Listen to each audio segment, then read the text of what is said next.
HV Sonu channel में आपका स्वागत करता हूं। आज अपन डिस्काउंट में पार्ट थर्ड में क्वेश्चन नंबर 18 से शुरुआत करेंगे। अपन क्वेश्चन नंबर 18 देखिए क्या कहता है कि एक बेईमान दुकानदार अपने सामान पर 14.2/7% अधिक अंकित करता है और ग्राहक को 23% छूट पर सामान बेचता है। वह खरीदते समय 1 किलोग्राम की जगह 1120 ग्राम खरीदता है और बेचते समय 1 किलोग्राम की जगह 880 ग्राम बेचता है, तो उसका लाभ प्रतिशत ज्ञात करो। ऐसा क्वेश्चन मैंने प्रॉफिट लॉस में भी करवाया है, लेकिन यहाँ ये क्वेश्चन लिखने का मेन मकसद है कि इसको मैं शॉर्ट तरीके से करूंगा। यहाँ पर 2 लाइन से, वहां मैं इस क्वेश्चन को बिल्कुल अच्छी तरीके से सोल्व करके बताया था। तो यहाँ देखिए 14/2/7% अधिक अंकित करता है, तो 14/2/7% की फ्रैक्शन कितनी हुई? 1/7, यानी 7 रुपए की वस्तु पर वो 1 रुपए ज्यादा लिखता है। कितने रुपए लिखता है? 8 रुपए। फिर ग्राहक को 23% की छूट देता है। 23% का मतलब अगर वस्तु 100 रुपए की है तो 23 की छूट देके कितने में बेचेगा? 77 में।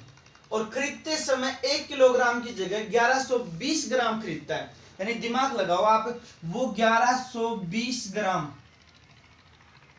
के 1120 ग्राम सामान लेके आया है, जबकि दाम वो 1000 ग्राम सामान के दे के आया है।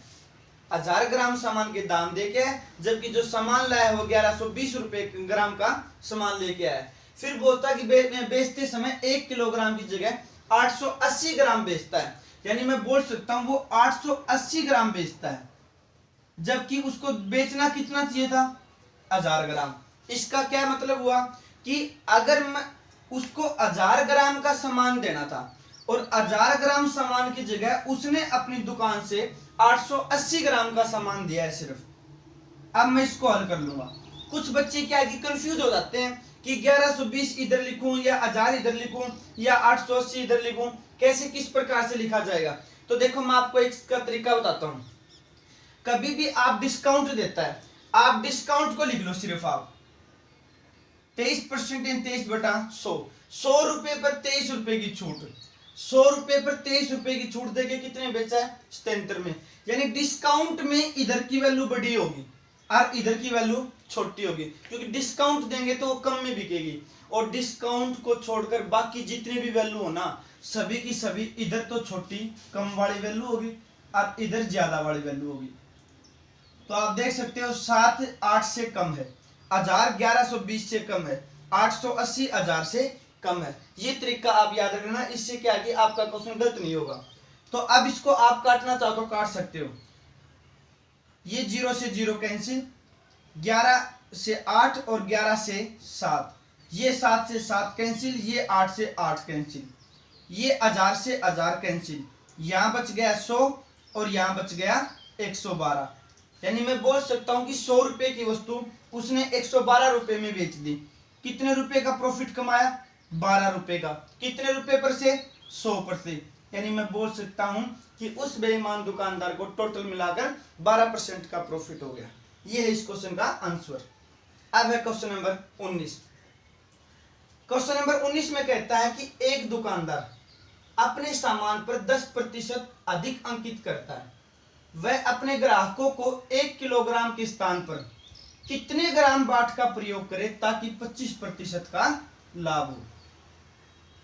मैंने ऐसा क्वेश्चन प्रॉफिट लॉस में करवाया था, तो वहां पर क्या है कि मैंने ऐसा नहीं बोला था कि 1 किलोग्राम की जगह कितने ग्राम बाट का प्रयोग करे। मैं वहां पर बाट देता था और लाभ प्रतिशत पूछता था। इसमें लाभ प्रतिशत दे दिया मैंने और बाट का पूछ लिया।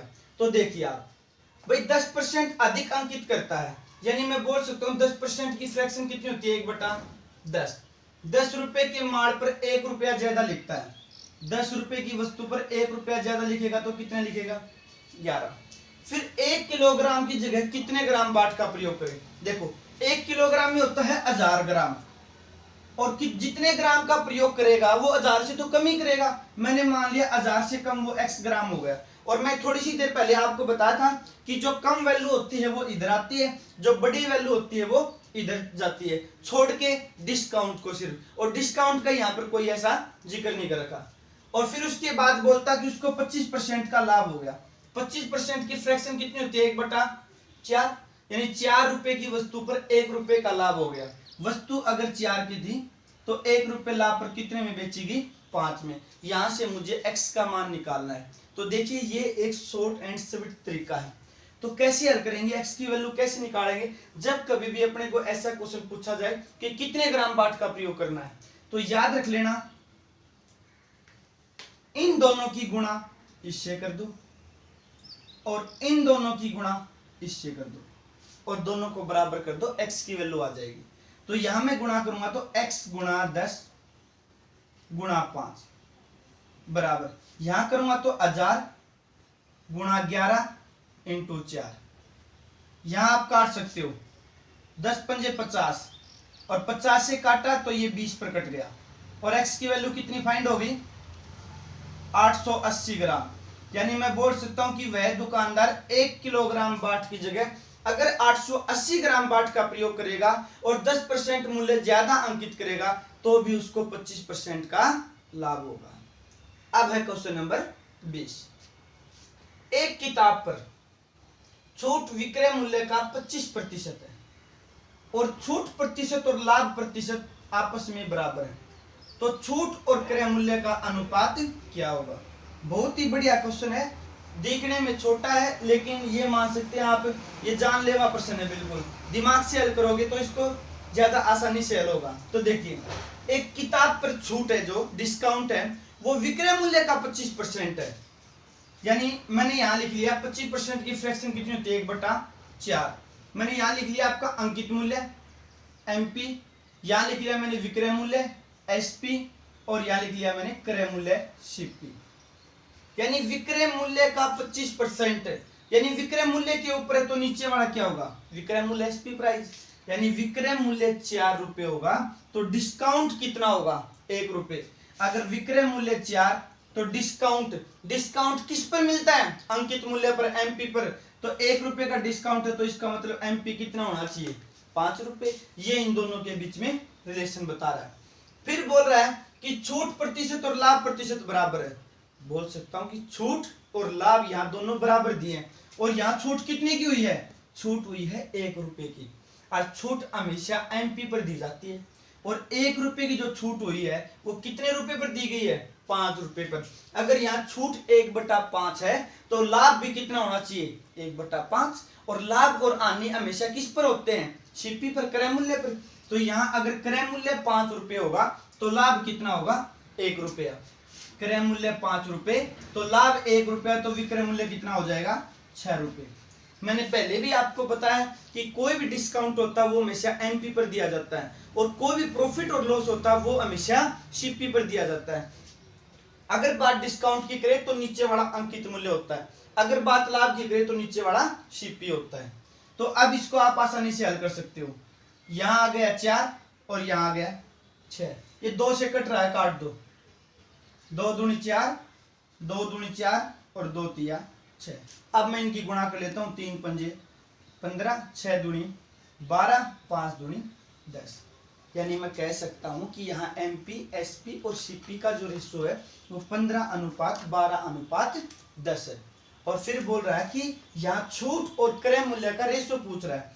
अगर अंकित मूल्य 15 है, 12 में बेची तो यहाँ कितने रुपए की छूट दे दी 3 रुपए की, जबकि यहाँ क्रय मूल्य कितना है CP 10, तो दोनों का रेशो कितना हुआ 3:10। ये इस क्वेश्चन का आंसर है। अगर समझ में कम आया हो तो आप वीडियो को दोबारा से रिप्ले करके देख सकते हैं। अब है क्वेश्चन नंबर 21। एक वस्तु का अंकित मूल्य 644 रुपए है,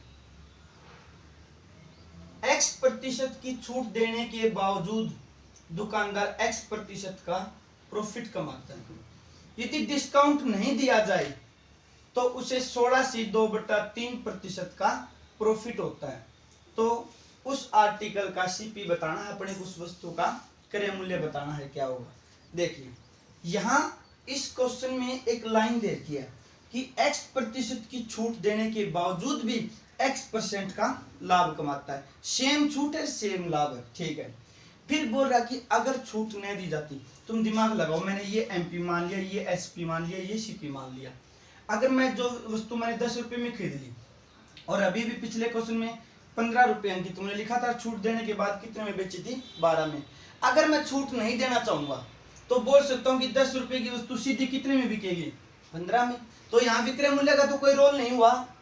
जब बात मैं प्रॉफिट की कर रहा हूँ तो और ये भी बोल रहा हूँ कि छूट नहीं दी गई है, तो जो संबंध होगा वो प्रॉफिट अंकित मूल्य और सीपी यानी क्रय मूल्य के बीच में ही होगा। यहाँ पर सीपी एसपी का कोई रोल नहीं है। इसलिए अपने को सिर्फ ये जो लाइन दी गई ना, x% की छूट देने के बावजूद भी x% का लाभ होता है, इस लाइन का कोई महत्व नहीं है। ये लाइन सिर्फ और सिर्फ अपने को बेवकूफ बनाने के लिए दी गई है, ताकि अगला बंदा इसी लाइन को पढ़कर और यहीं पर अटका रहे। तो देखिए आप, अंकित मूल्य उसने 644 रुपए लिखा है, फिर वो बोल रहा है कि 16 से 2/3% का प्रॉफिट कमाता। कब? जब उस पर छूट नहीं देता, यानी 1/6 का प्रॉफिट। अगर क्रय मूल्य 6 रुपये होगा तो 1 रुपये प्रॉफिट कमाएगा। क्रय मूल्य 6 रुपये तो 1 रुपये प्रॉफिट कमाएगा, तो कितने में?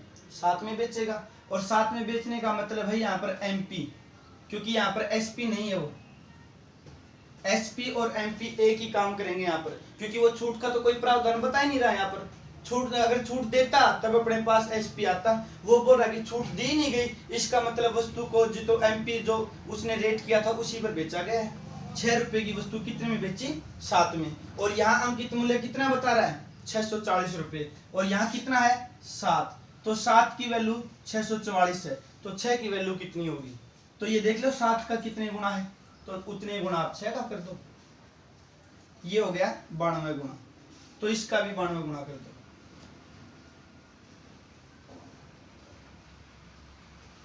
552 रुपये, ये इस क्वेश्चन का आंसर है। तो ये था अपना क्वेश्चन नंबर 21। अब चलते हैं अपन नेक्स्ट क्वेश्चन पर।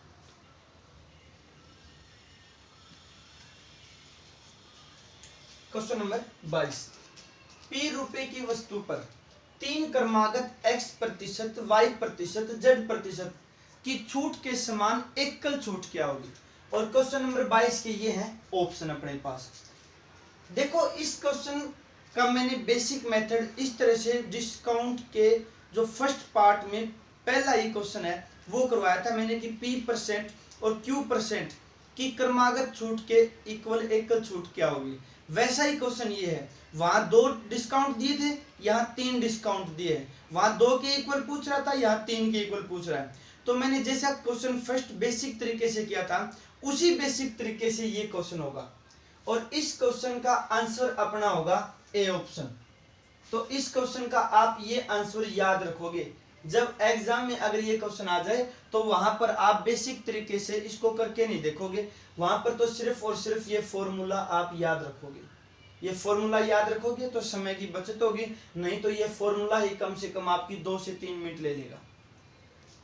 तो देखिए अब है क्वेश्चन नंबर 23। इसके लिए आप इसी का डायरेक्ट फॉर्मूला याद रख लेना। 50 क्रमागत छूट क्रमशः 2%, 4%, 6% ... के बराबर प्रभावी एकल छूट ज्ञात करो। देखो आप मुझे इतना बताओ, यहाँ पर पहली छूट है 2%, दूसरी है 4%, तीसरी है 6%, इस प्रकार से चलती जाएगी। तो ये पूछ रहा है कि 50 क्रमागत छूट है ये, तो इनके बराबर एकल छूट क्या होगी। मुझे इतना बताओ आप यहाँ पर कि यहाँ पर पहली छूट है 2%, यहाँ दूसरी छूट है 4%, और यहाँ तीसरी छूट है 6%। इसी तरह से चलती जाएंगी और लास्ट की 50वीं छूट कितनी हो जाएगी आपकी? 100%। इतना बताओ, जब भी कोई दुकानदार कोई वस्तु बेचता है तो उस पर ज्यादा से ज्यादा कितनी छूट देगा वो? 100%। भाई 100% से तो ज्यादा कोई छूट दे ही नहीं सकता। जैसे मैंने वस्तु 5000 रुपए की मान ली, अगर मैं इस पर 1% की छूट दूंगा तो 50 रुपए, 2% की दूंगा तो 100 रुपए, और मैं कहूं कि मैं तो 5 की 5000 की छूट दे रहा हूं, तो 5 के 5000 रुपए की छूट देने का मतलब है पूरी की पूरी 100% छूट। लेकिन इतने बुरे भी दिन नहीं आए हैं कि कोई दुकानदार अपनी दुकान से आपको वस्तु भी दे दे और अपने पास से कुछ रुपए भी दे दे। ऐसा कभी नहीं होता है। वो ज्यादा से ज्यादा इतना कर सकता है कि जितने की वस्तु है ना आपको बिल्कुल फ्री में दे सकता है वो वस्तु, यानी उस पर 100 के 100% छूट दे सकता है। लेकिन ऐसा कभी नहीं होगा कि वो आपको छूट भी दे और अपने पास से पैसे भी दे। तो आप मुझे इतना बताओ इस क्वेश्चन में दिमाग लगा के कि 50 में जो छूट है 100%, इसके बराबर अगर एकल छूट पूछी जाए तो वो छूट 100% से ज्यादा नहीं हो सकती। तो इस क्वेश्चन का आंसर भी कितना होगा, 100%, क्योंकि 100% से ज्यादा छूट दुकानदार नहीं दे सकता। यही इस क्वेश्चन में ये लॉजिक था। अब है क्वेश्चन नंबर 24। एक दुकानदार प्रत्येक वस्तु के अंकित मूल्य पर 20% छूट देता है। इसके बावजूद वह 2 छूट और देता है। पहली छूट मूल छूट की 50% की दर से और दूसरी छूट पहली छूट की 80% की दर से देता है। तो ये पूछ रहा कि इसके समान एकल छूट क्या होगी। देखिए, पहली छूट यानी जो मूल छूट है वो कितने परसेंट है, यहाँ पर 20%। उसके बाद 2 छूट और देता वो, और उन 2 छूटों में से बोल रहा है कि पहली छूट है वो मूल छूट की 50% है। मूल छूट है 20 और 20% की आधी कितनी होगी, 10%। फिर दूसरी छूट है पहली छूट की 80%।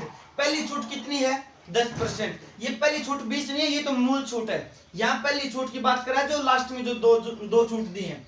तो 10% का 80% कितना हो गया, 8%। ये है अपनी 3 छूट, ये मूल छूट। अब जो बाद में 2 छूट दी हैं उनमें से एक 10% है और एक क्या है, 8%। तो ये पूछ रहा है कि इन तीनों के इक्वल एकल छूट क्या होगी। तो आप इस क्वेश्चन को यहाँ पर 3 छूट होगी, 2 तरीकों से हल कर सकते हो। एक तो 2 लाइन खींच के, और एक आप फॉर्मूले से, जो मैंने अभी भी इसका फॉर्मूला लिखवाया था। तो अगर आप 2 लाइन से करोगे तो 20% की फ्रैक्शन 1/5, 10% की फ्रैक्शन 1/10 और 8% की फ्रैक्शन होगी 2/25। यानी 5 रुपए की वस्तु पर 1 रुपए की छूट देके कितने में बेचेंगे, 4 में। और 10 रुपए की वस्तु पर 1 रुपए की छूट देके कितने में बेचेंगे, 9 में। और यहाँ 25 रुपए की वस्तु पर 2 रुपए की छूट देके कितने में बेचेंगे, 23 में। यहाँ आप गुणा कर लो, 2 से काट भी सकते हो पर नहीं काटोगे तो ज्यादा बेटर होगे। 25 पंजा 125 गुणा 10 1250, और यहाँ 9 चौक 36 गुणा 23 छिका 138 13 23 69 13, ये हो गया आपका 828। यानी मैं बोल सकता हूं कि 1250 रुपए की वस्तु 828 रुपए में बेचेगी। तो कितने रुपए की छूट दी गई है यहाँ पर छूट दी गई है 422 रुपए की। और मुझे इतना बताओ कि 422 रुपए की छूट कितने में से दी है, 1250 में से। तो 100 में से कितनी देगा, तो इसको आप 50 से काट सकते हो। 50 दूनी 100 और 50 से काटा तो 25। 422 की 2 से गुणा करेंगे तो 844, और 844 में अपन 25 का डिवाइड करेंगे तो ये हो गया अपने पास 25 तिया 75, 9 फिर 25 तिया 75, बच गया कितना, 25 7 175, 15 और 25 का 150। ये आ गया अपने पास 33.76%। तो ये होगी इन तीनों छूट के इक्वल छूट। अब इस क्वेश्चन को अपन फॉर्मूले से हल करेंगे। देखो, कुछ क्वेश्चन ऐसे होते हैं जो 2 लाइन की बजाय अगर आप फॉर्मूले से करना चाहोगे तो जल्दी हल होंगे। यहां पर पहली छूट है 20%, दूसरी छूट है 10%, तीसरी छूट है 8%। फॉर्मूला आपको लिखना नहीं है, दिमाग में याद रखना, दिमाग में। यहां है x + y + z, यानी 20 और 10 30 और 8 38%।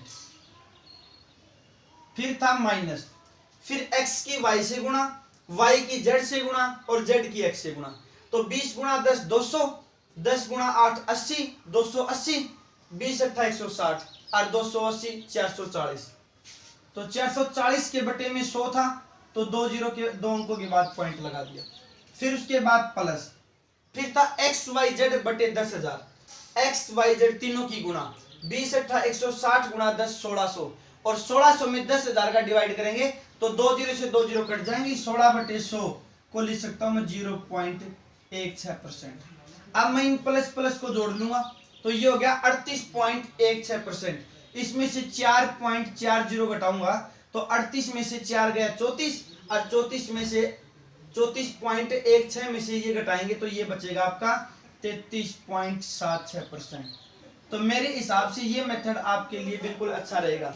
मेथड तो वो भी अच्छा है, लेकिन वो कब ज्यादा अच्छा है, जब ये फ्रैक्शन में दे दे अपने को। और जब फ्रैक्शन में दे, जैसे 1%, 2%, 3%, यानी जिन परसेंटेज की फ्रैक्शन है जो मुश्किल आए, जैसे इसके बटे में 100 है, 100 में से मैं 1 माइनस करूंगा तो 99 हो जाएगा, 100 में से 2 माइनस करूंगा तो 98 हो जाएगा, इनकी गुणा ज्यादा मुश्किल हो जाएगी। तो इससे बेटर है कि ये जब छोटी संख्याएं आती है ना, तो इसके लिए आप ये फॉर्मूला अप्लाई कर दो, इससे आपका समय क्या हो जाएगा, बच जाएगा। अब अपना क्वेश्चन नंबर 25, किसी वस्तु के अंकित मूल्य पर 3 छूट 40% की किसी एकल छूट के बराबर है।